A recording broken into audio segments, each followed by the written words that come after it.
Hello, my friends. Let's start with the fact that yesterday Putin said he was open to negotiations with Zelensky, but he added that even if the talks were successful, Zelensky supposedly wouldn't be able to sign any agreements.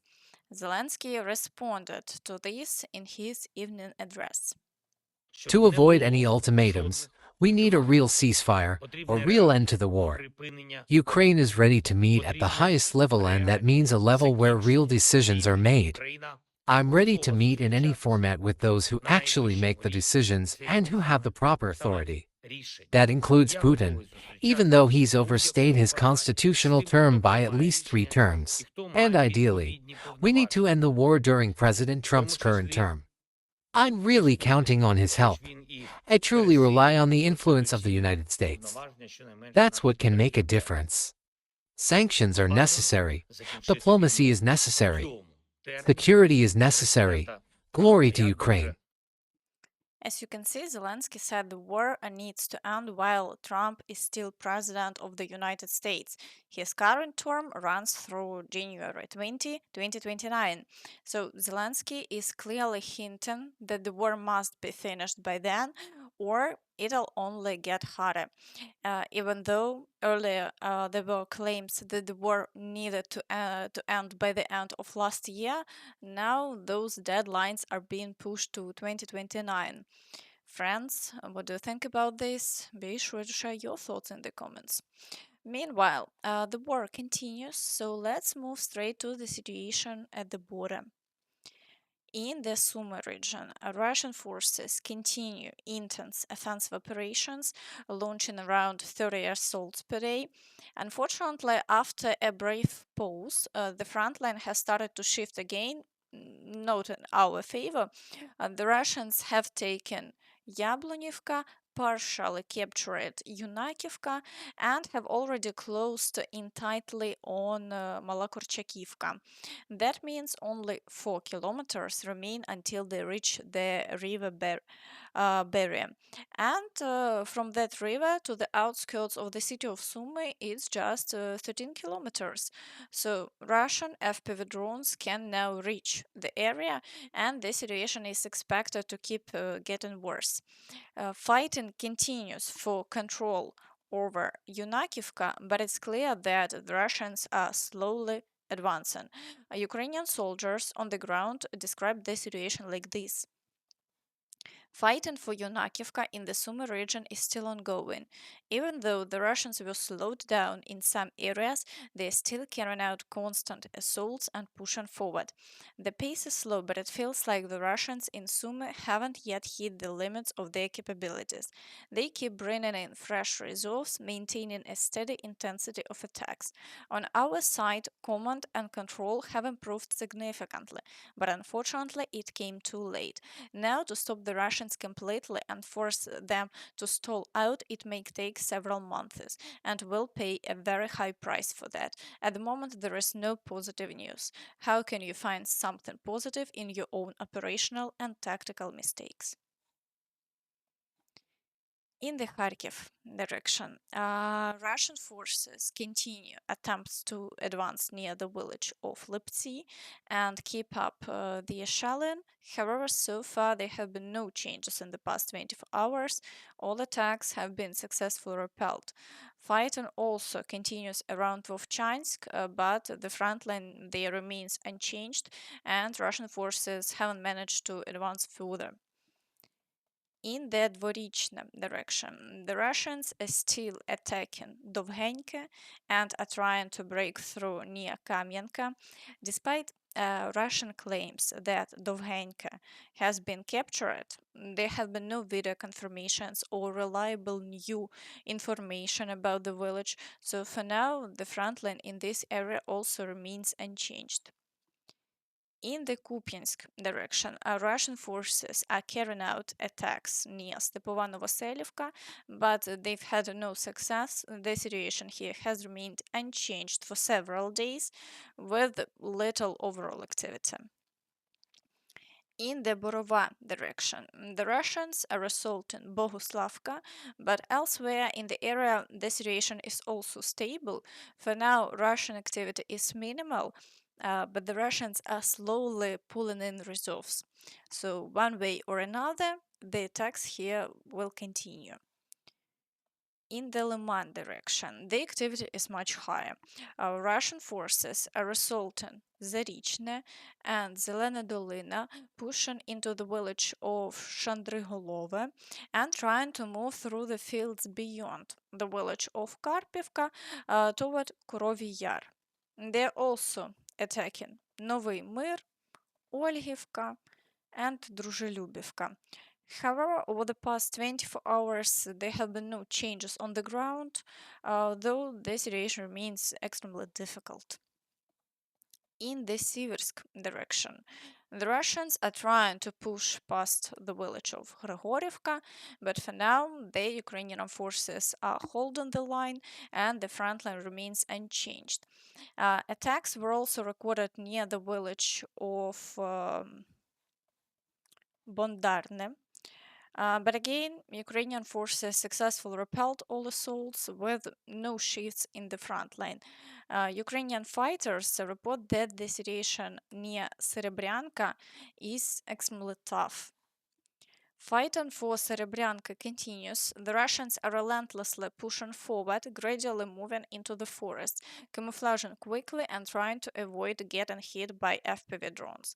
They are also trying to drive us off the higher ground and expand their control zone and set up a heavy encirclement on Siversk. Just like I said about other directions, what we need here is fire support.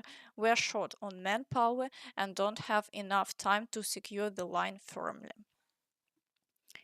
In the Kramatorsk direction, Russian forces are assaulting Orikhovo-Vasilivka and Novomarkova. There has been heavy activity here for several days in a row as the Russians try to break through and continue shelling the frontline areas. FPV drones are also active, but Ukrainian forces are holding the line, and so far no changes have occurred. In the Kostantinivka direction, the Russians continue to assault Pretechene and Stupochki and are trying to advance toward Bilagora. In the Kurdyumivka area, they are attacking Delivka, Sherbinivka, Alexandro Kalinove, Rusin Yar, Poltavka, and Popov Yar. As we can see, they are attempting to move in every direction. However, despite the recent rapid advances in this sector, Ukrainian forces have managed to stop the Russians, and we are seeing that Russian troops have made no new gains. Over the past 24 hours, the front line here has remained unchanged and all attacks have been repelled. Russians are conducting up to 30 assaults per day in this area, which is still a high number. As for Chasiv Yar, Russian forces recently claimed they had entered the Shevchenko neighborhood. Today, a Ukrainian soldier commented on the situation there. It's very tough in the Shevchenko district. Many people don't even mention this front line, which is unfortunate. But our soldiers are standing bravely and doing everything they can to keep the Russians from expanding on the eastern approaches to the city. In the Pokrovsk direction, Russian forces are pushing toward Novoekonomichne and are also storming Myrolubivka, the village of Prominy, and attempting to break through to the outskirts of Myrnograd and near Chunishine. They are also attacking Lysivka, Udachne, and Novosergiyevka. This situation is extremely difficult, but the Ukrainian forces have managed to hold the line here for quite some time. For now, there are no changes in the front line. The status of the village of Koptive remains unclear. Russian sources claim it's under their control, but no video evidence has been provided. Most likely, the area is in the gray zone and fighting is taking place closer to the village of Malinivka. We're still waiting for more updates on that. In the Novopavlivka direction, the Russians continue assaults near Kotlerivka, but they haven't advanced into Dnipropetrovsk region, all previous attacks there have been successfully repelled by Ukrainian forces. Fighting is ongoing on the outskirts of Oleksiivka, and there are assaults on Zeleny Kut, the village of Zaporizhzhia, and the settlement of Myrne. Over the past 24 hours, there have been no changes on the ground, but Russian activity remains high. They are trying to advance at any cost to gain a foothold in Dnipropetrovsk region. Even symbolically, this is very important to them, so they are pouring resources into the effort, and drone activity is intense across the entire frontline area. In the Velika Novosilka direction, Russian forces are storming the village of Shevchenko as well as Vilny Pole and attempting to break through near Novosilka. However, activity in this area isn't at its peak, and for now there are no changes along the front line. In the Gulay-Pole direction, the Russians continue the assaults on the village of Malinivka and are carrying out a large number of shelling attacks. As before, they are unable to gain a foothold even on the outskirts of the village. They manage to break through, but Ukrainian forces quickly push them back. As of now, the front line remains unchanged. In the Zaporizhzhia direction, Russian forces are assaulting Sherbaki and carrying out shelling. However, activity has decreased for now, and the Russians are unable to advance any further. So, over the past 24 hours, the situation remains unchanged. In the Kherson direction, Shalon of the right bank continues. Today, Russian forces haven't launched any new attacks. For now, the front line remains unchanged. And even though it's clearly the Russians who are advancing along the entire front line, Zakharova claims that NATO countries have attacked them. But the West has trained them to expect that all their wishes must be fulfilled. And it's only going to get worse because they've already evolved. They've mutated into a cell. They won't stop. They will carry out their plans by any means necessary. I said this 3 years ago, and I want to confirm it again. Next, the targets of terrorist attacks will be those who created the Kiev regime. Meanwhile, Zelensky emphasized that Russia mustn't be allowed to partner with Iran and other countries because such alliances only make the situation worse. It once again proves that we cannot allow aggressive regimes to unite and become partners. When Iranian-shaped drones are now heavily upgraded, and North Korean ballistic missiles also modernized are killing our people in Ukraine, it's a clear sign that global solidarity and pressure are not enough. Sanctions must be significantly strengthened. Our cooperation must be significantly strengthened, especially technological cooperation between all those around the world who protect life. That's exactly what we agreed with partners on during the recent G7 summit in Canada. And we will continue these conversations next week in other formats across Europe. Friends, be sure to share your thoughts in the comments. Meanwhile, the war between Israel and Iran continues. The White House has said that Trump needs 2 weeks to make a decision on Iran. Trump will make a decision regarding a military operation against Iran within the next 2 weeks, said White House Press Secretary Caroline Leavitt. According to her, the US president decided to wait before making a decision because there is a significant chance of negotiations with Iran in the near future. As we know, Trump has said several times that he would decide on sanctions against Russia within 2 weeks, but never actually made that decision. We'll soon find out what happens with Iran. It's also reported that Iran has started setting conditions for negotiations. Reuters sources say Iran held direct talks with the US amid rising tensions with Israel. Iran told US envoy Witkov that it won't return to talks if Israel continues its strikes. But as we understand, no one will accept those conditions. Trump has previously said everything will move toward a total surrender.